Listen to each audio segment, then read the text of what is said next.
காயத்ரி. இந்த பேரை நினைக்கும் போதே மனசுக்குள்ள ஒரு சின்ன நடுக்கமும் ஒரு பெரிய அமைதியும் சேர்ந்து உருவாகும்.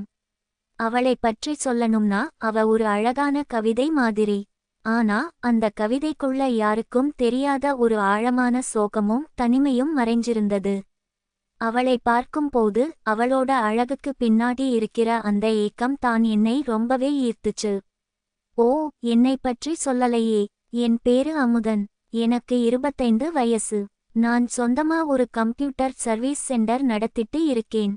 காயத்ரி எனக்கு எப்படி அறிமுகம் ஆனான்னு யோசிச்சு பார்க்கிறேன். என் ஃப்ரெண்டோட பிறந்தநாள் பார்ட்டியில தான் அவளை முதல்ல பார்த்தேன். கூட்டத்துல அவ மட்டும் தனியா ரொம்ப அமைதியா நின்னுட்டு இருந்தா. அவளுக்கு என் வயசு தான் இருக்கும். ரொம்ப நேர்த்தியான உடை, கலையாத தலைமுடி, முகத்துல ஒருவிதமான மெல்லிய சோகம். அன்னைக்கு அவ ஒரு இளஞ்சிவப்பு நிறப்புடவையில வந்திருந்தா. அவளை பார்த்த அந்த முதல் நிமிஷமே ஏதோ ஒன்னு என்னை அவகிட்ட இழுத்துச்சு. ஆனா அவளுக்கு கல்யாணம் ஆகி ஒரு குழந்தையும் இருக்குன்னு அப்புறம் தான் தெரிஞ்சது. அவங்க வீட்டுக்காரர் ஏதோ பிசினஸ் பண்றாரு, வயசு வித்தியாசம் அதிகம். பிசினஸ் விஷயமா எப்பவுமே வெளியூர்ல தான் இருப்பாராம். அதுக்கப்புறம் என் ஃப்ரெண்ட் வீட்ல இன்னொரு முறை அவளை சந்திக்கும் வாய்ப்பு கிடைச்சது. அப்போதான் கொஞ்சம் தயங்கி பேச ஆரம்பிச்சோம். அவளோட போன் நம்பர் வாங்கினேன். ஆரம்பத்துல சும்மா சாதாரணமா தான் பேசிட்டு இருந்தோம். நேரம் கிடைக்கும் போது பேசுவோம். அவளுக்குள்ள அவ்வளவு தனிமை இருந்தது எனக்கு புரிய ஆரம்பிச்சது. கொஞ்சம் கொஞ்சமா நாங்க நல்ல நண்பர்கள் ஆனோம். அவளுக்கு துணையா சில நேரம் கோவில், சில நேரம் சினிமான்னு வெளியே போக ஆரம்பிச்சோம். இந்த சின்ன சந்திப்புகள் எங்களை ரொம்பவே நெருக்கமாக்குச்சு. அவ வீட்டுக்கு அடிக்கடி போய் வர அளவுக்கு எங்களுக்குள்ள ஒரு புரிதல் உருவானது. அப்படி ஒரு நாள் அவ வீட்டுக்கு போயிருந்தப்போ தான் அந்த சம்பவம் நடந்துச்சு. நான் போகும்போது அவ ஹால்ல ஒரு ஸ்டூல் மேல ஏறி மேல இருந்த ஏதோ ஒரு பொருளை எடுத்துட்டு இருந்தா போல. நான் உள்ள நுழையுற சத்தம் கேட்டு அவசரமா திரும்ப போக நிலைதடுமாறி கீழே விழப்போனா. எனக்கு என்ன பண்றதுன்னே தெரியல. பதறிப்போய் ஓடி அவளை தாங்கி பிடிச்சேன். ஆனா என்னாலையும் பேலன்ஸ் பண்ண முடியாம 2 பேரும் ஒன்னா தரையில விழுந்தோம். சில நொடிகள் அந்த வீடே நிசப்தமா மாறிடுச்சு. அவ என் நெஞ்சோரம் விழுந்திருந்தா. அவளோட பயந்த மூச்சுக்காத்து என் மேல பட்டது. அந்த எதிர்பாராத நெருக்கம் 2 பேருக்குமே ஒரு பெரிய அதிர்ச்சியை கொடுத்துச்சு. உள்ளுக்குள்ள ஏதோ ஒரு புது உணர்வு, ஒரு நடுக்கம். அவ முகத்துல ஒரு பயமும் தர்மசங்கடமும் தெரிஞ்சது. உடனே சுதாரிச்சுக்கிட்டு பதறிப்போய் எழுந்தாள். அவ அணிந்திருந்த உடையை அவசரமா சரி செய்து கொண்டாள். நான் ஒன்னும் புரியாம என்னை கட்டுப்படுத்திக்கிட்டு அங்க இருந்த சோபாவில போய் உட்கார்ந்தேன். 2 பேருக்குமே முகத்த பார்த்து பேச தயக்கமா இருந்துச்சு. எப்படி இவ்வளவு தூரம்? மெதுவா கேட்டாள். நான் சமாளிக்கிறதுக்காக பக்கத்துல ஒரு சர்வீஸ் இருந்துச்சு, அப்படியே உன்னை பார்த்துட்டு போலாம்னு வந்தேன். ஒரு பொய்யை சொன்னேன். அந்த சூழ்நிலையை மாத்துறதுக்காக குடிக்க ஏதாவது வேணுமா? கூல் ட்ரிங்க்ஸ் தரவா? கேட்டாள். நானும் சரின்னு தலையாட்டினேன். அவ உள்ளே போய் ஜூஸ் எடுத்துட்டு வந்து என்கிட்ட கொடுத்தாள். கொடுக்கும்போது அவ கைகள் லேசாக நடுங்குவதை பார்க்க முடிஞ்சது. அவ என் பக்கத்துல வந்து உட்கார்ந்தா. அந்த தயக்கத்தோடே கொஞ்சம் பேச ஆரம்பிச்சோம். அப்போ திடீர்னு குழந்தை அழும் சத்தம் கேட்டுச்சு. நீங்க இருங்க, நான் குழந்தை என்ன பண்றான்னு பார்த்துட்டு வர்றேன் சொல்லிட்டு உள்ளே போனாள். ரொம்ப நேரம் ஆகியும் அவ வெளியே வரல. என்னாச்சுன்னு பார்க்கலாம்னு மெதுவா அவ ரூம் பக்கமா போனேன். கதவு லேசா திறந்திருந்துச்சு. உள்ளே அவ குழந்தைக்கு பால் கொடுத்துட்டு இருந்தா. குழந்தை பால் குடிக்கிறப்போ அவ கண்ணை மூடி அப்படியே பெட்ல சாஞ்சிருந்தா. அந்த மங்கலான வெளிச்சத்துல அவ முகத்துல இருந்த அந்த அமைதியும் அசதியும் மனசுக்குள்ள ரொம்ப ஆழமா இறங்குச்சு. அவளை பார்க்கும்போது எனக்குள்ள ஒரு தவிப்பு உருவானது.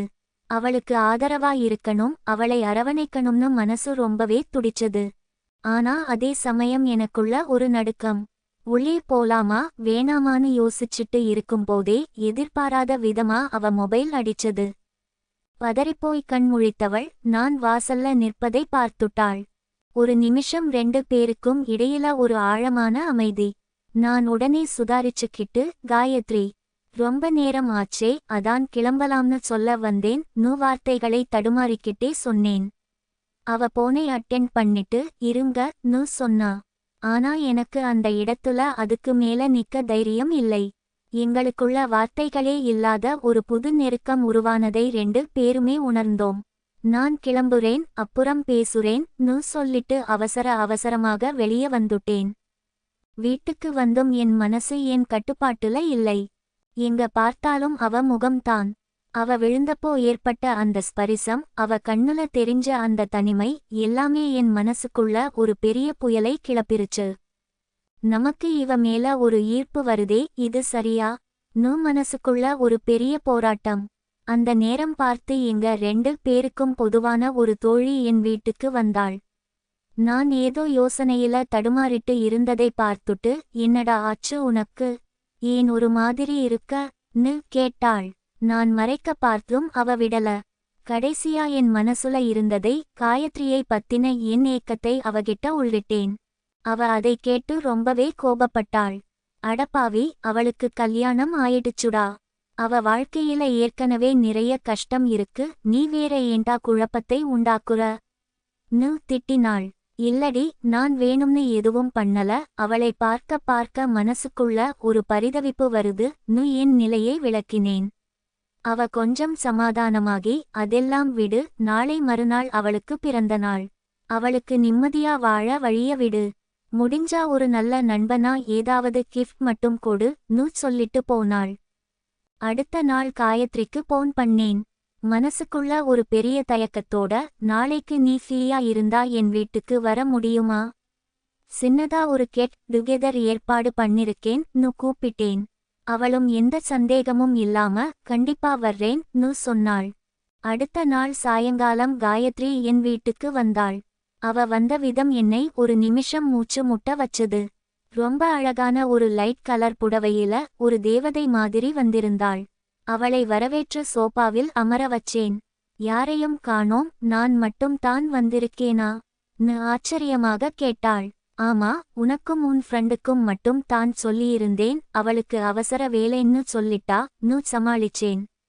அவளுக்கு லேசாக புரிந்தது போல ஒரு சின்ன புன்னகையோடு என்னை பார்த்தாள்.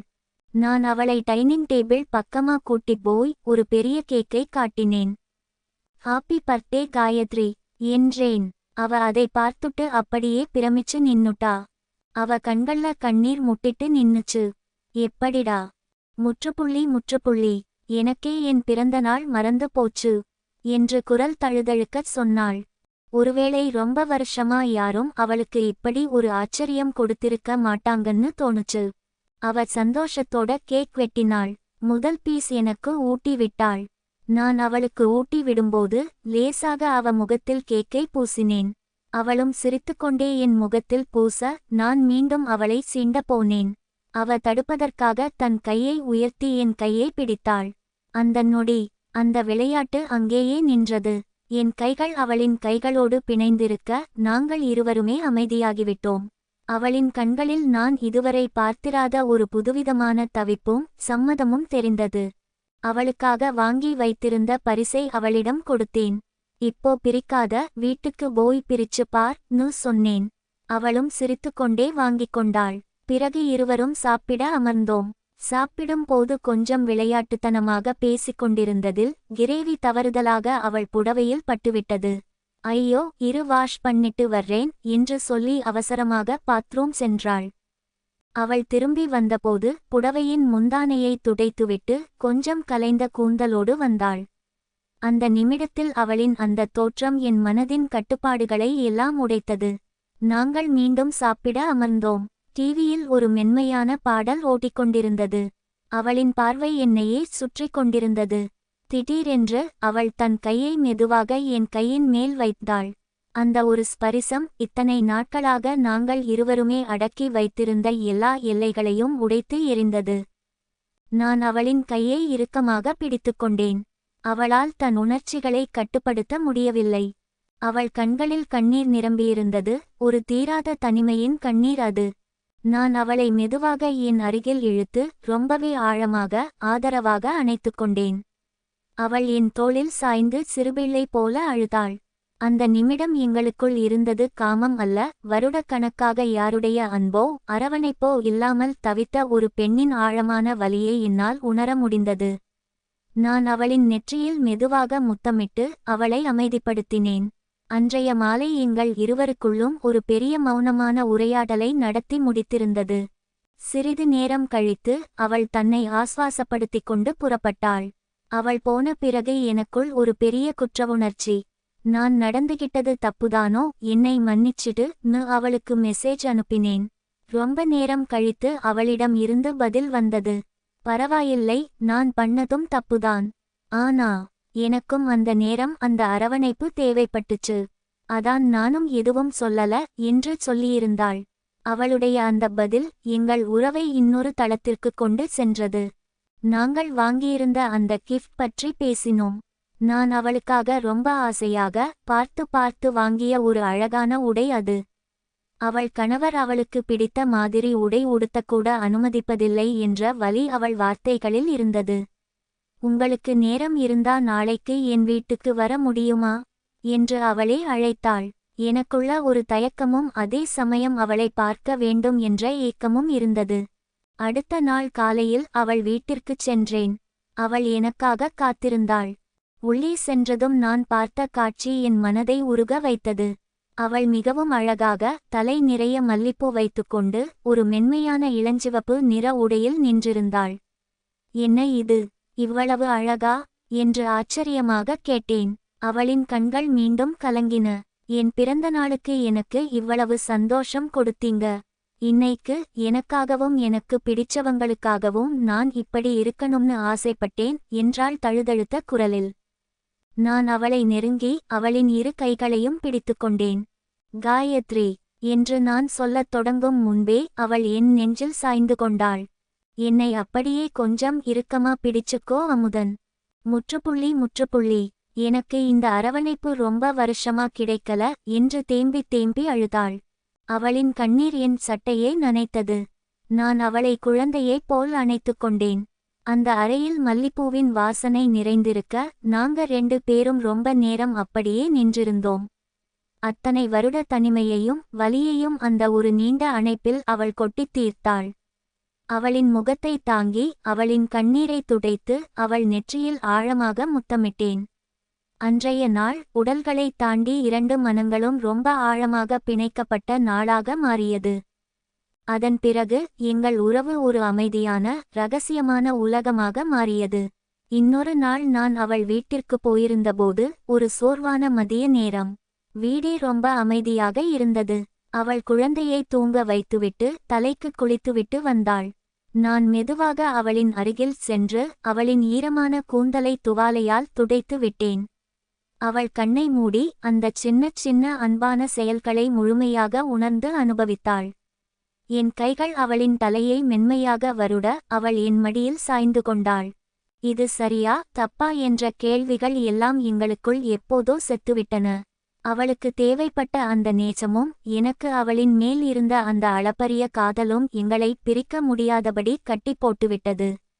இந்த வாழ்க்கை எவ்வளவு சிக்கலானது என்று எங்களுக்கு தெரியும். ஆனால் அவளின் சின்ன ஆசைகளையும் அவளுக்கு தேவையான அன்பையும் நேரம் கிடைக்கும் போதெல்லாம் நிறைவேற்றுவதே இப்போது என் வாழ்க்கையின் மிகப்பெரிய சந்தோஷமாக மாறிவிட்டது.